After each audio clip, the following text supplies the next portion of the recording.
السلام علیکم، آپ دیکھ رہے ہیں کے نیوز ایچ ڈی۔ میں ہوں قدسیہ شوکت۔ خبر شامل کرتے ہیں رنالہ خورد سے۔ رنالہ خورد پولیس کی بڑی کارروائی، 3 رکنی بین اضلاعی ڈکیت گینگ گرفتار۔ ملزمان سے 4 عدد موٹر سائیکل، 70,000 روپے اور طلائی زیورات، موبائلز اور 2 عدد پستول اور گولیاں برآمد۔ اس حوالے سے رپورٹ کریں گے ہمارے نمائندہ عمران خوشی۔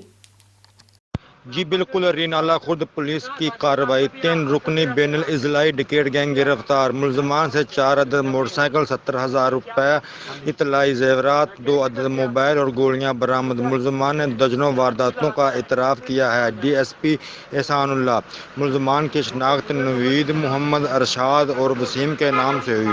D S P Ehsan Ullah. ملزمان سے مزید انکشافات متوقع ہیں۔ D S P Renala Khurd. Gang کے باقی ملزمان کی گرفتاری کے لیے چھاپے مارے جا رہے ہیں۔ جی